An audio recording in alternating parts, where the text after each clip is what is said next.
بسم الله الرحمن الرحيم، والصلاة والسلام على رسول الله. اللهم صل وسلم وبارك عليك يا حبيبي يا رسول الله. النهاردة بإذن الله هقدم لكم طريقة البامية، بس يعني من ايد مامة الله يرحمها، حاجة كده عظمة. نشوف ان شاء الله بإذن الله المكونات بتاعتها. هي يعني حاجة بسيطة متوفرة في كل بيت ان شاء الله. البامية دي انا كنت مقمعاها وحطاها في الفريزر عقبال ما اجي اشتغل بيها. اول حاجة عندنا خضرة عشان التخديع. تاني حاجة عندنا البامية اللي انا كنت مقمعاها وشايلاها في الفريزر، هو نص كيلو. وعندنا بقى طبعا الليمون، ممكن هما ليمونتين او دول علشان هي صغيرة فهما 3 ليمونات. وعندنا توم، عايزين هناخد كده ايه راس توم كبيرة او راس ونص، علشان هي كلها تبقى بتوم وقرن شطة حراق. وعندنا الملح طبعا، وده بيبقى على حسب الرغبة، تحط الحاجة مالحة دلعة، ده على حسب ما بتحبي. والطماطم طبعا هنعصرها في الخلاط. اهم حاجة عندنا الطماطم، لان البامية بتاخد طماطم. دلوقتي بعد ما جهزنا الحاجة، عندنا الثوم انا ضربته في الهون كده. طبعا كل حاجة ايه على قديمه.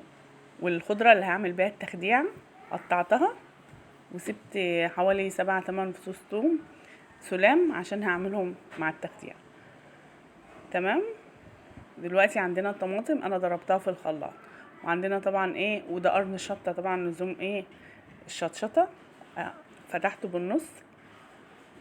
دلوقتي بقى هندخل على ايه، على التسبيكه بتاعه الباميه. حطينا الزيت ونزلنا فيه بالثوم اللي انا هرساه في المدقه. هقعد نقلب فيها، نفضل نقلبها عقبال ما تاخد اللون الجلد الذهبي.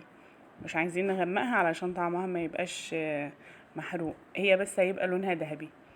هنفضل نقلب فيها لغايه ما توصل للون الذهبي. وبعد كده ان شاء الله ننزل عليها بالطماطم، نقلبها عقبال ما يبقى لونها ذهبي. خلاص كده احنا تقريبا وصلنا للون اللي احنا عايزينه. هننزل عليها بالطماطم شويه حلوين يعني من الطماطم، لان الباميه بيبقى طعمها لذيذ جدا بالطماطم. طماطم، مش هنحط صلصه، طماطم بس، لان الصلصه ما بتديهاش طعم حلو. ومفيش بهارات خالص، دي عايزين ندوق طعم، يعني ايه طعم زمان فيها. مفيش اي بهارات خالص، هو الشطه علشان يبقى حراق شويه والملح بس، مش هنحط اي بهارات طبعا. وهنعيد لها بالليمون، ده قرن الشطه فتحناه 2. ايوه، نزلنا بقى في الصلصه لزوم الشطشطه. بعد كده هننزل بالباميه. بعد كده هننزل بقى بالباميه عليها، بدأت تفك شويه ننزل بيها. تمام. نقلبها بقى. طبعا احنا هنهدي عليها النار جدا، مش هنخليها تستوي على نار عاليه، لان لو استوت على نار عاليه خلاص تبقى الصلصه راحت وهي ما استوتش. فهنهدي عليها النار، هننقلها على عين تانية اهدى، علشان العين دي احنا محتاجينها هنعمل عليها التخديع. هنحط لها الملح بقى. الملح برضو على حسب رغبتك انتي، تحبي ملح زياده ملح خفيف. وانا حاطه هنا حوالي يعني ايه 3/4 معلقه كبيره، او يعني على حسب بقى، على حسب ما انتي بتحبي. هنقلبها كويس ونشيلها على نار هاديه بقى ورا، ولا عينين ورا، ونشيلها عليها. نجيب الغطا نغطيها وننقلها على نار هاديه.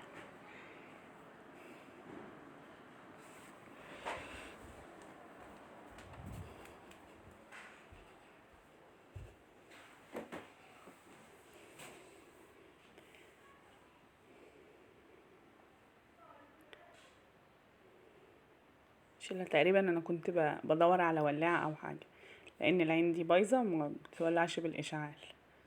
وانا رحت فين؟ حد شافني انا رحت فين؟ اكيد بجيب الغطا او بجيب الولاعه. ايوه، انا ولعت كده، نقلتها ورا على نار هاديه. اقلبها بقى واغطيها واسيبها تتسبك براحتها. هزودها بس شويه ميه صغيره علشان ما تبقاش تقيله قوي، عشان تتسبك براحتها.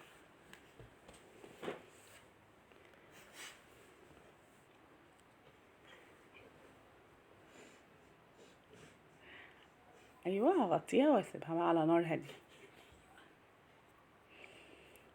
اعمل بقى دلوقتي التخديعه بقى، التخديعه ما الله يرحمها وجدتي، دي حاجه مش كل الناس تعرف تعملها، حاجه سبيشال بقى اللي بتوع دمياط.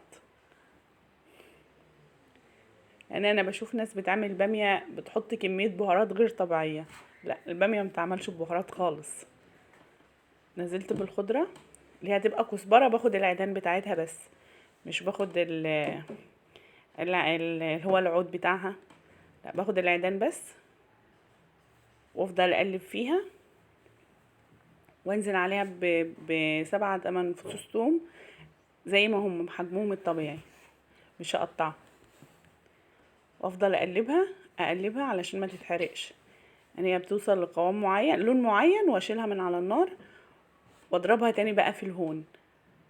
ايوه احط عليها التوم، انزل عليها بالتوم بعد ما اقلبها كمان،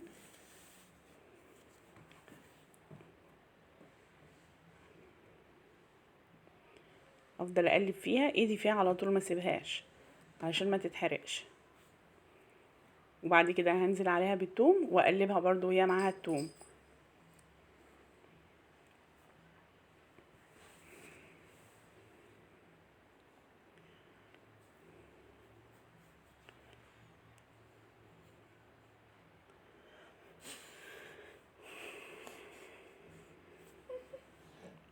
اقلبها تاني برضو عشان ما تسودش مننا.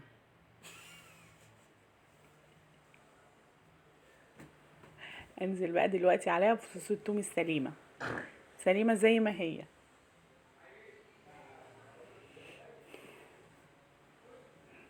ايوه نقلبها بقى تمام، افضل اقلب فيها. دلوقتي خلاص هي كده استوت، وصلت للون اللي انا عايزاه بالظبط. اشيلها من على النار علشان ما تتحرقش،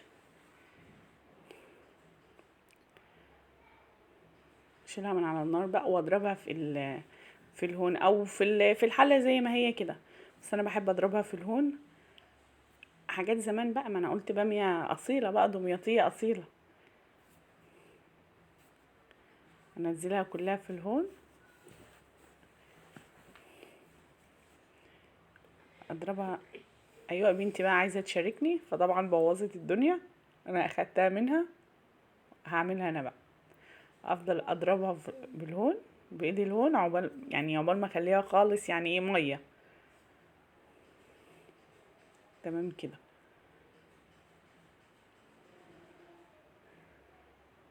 كده ضربناها لغايه ما وصلنا للقوام اللي احنا عايزينه. هننزل بيها بقى على الباميه. دلوقتي هنشوف الباميه خلاص هي كده استوت، مش محتاجه اي حاجه، خلاص تمام هي كده تمام. فيها الشطه ايه حراقه وتحفه. دلوقتي هقطع الليمون وانزل عليه. هو الليمون ده على فكره صغير، مش هيبقى كتير وما فيهوش ميه. ايه ده؟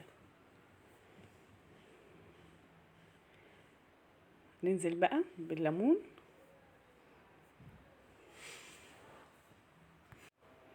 خلاص دلوقتي بنعصر الليمون على بقى. الباميه لازم يتعقد لها بليمون، ده اكل زمان. انا بعقد لي الباميه بالليمون، وبعد كده بقى هنزل بالتخدير. اقلبها الاول كويس،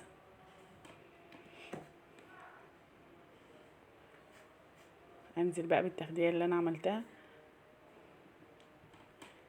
ايوه يا سلام، انزل بقى كده.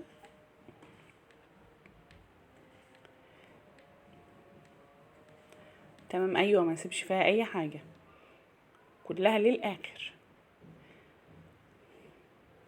اقلبها بقى كويس وبعدين اطفي عليها النار على طول، ما سيبهاش. خلاص كده تمام، اطفي عليها النار.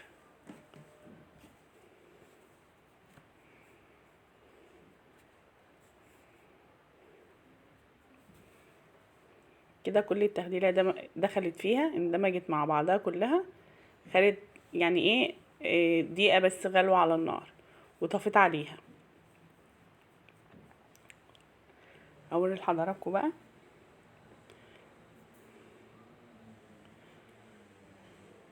بعد ما استوت. مش عارفه، انا مش هوقف رحمه معايا تاني في المطبخ، عايز تاخد مني الطبق. ايه رايكم بقى؟ دي محتاجه معاها مخلل البتنجان بس، مش محتاجه حاجه تانية. ممكن تاكليها برز وممكن تاكليها بعيش، بس احنا عموما بناكلها بعيش.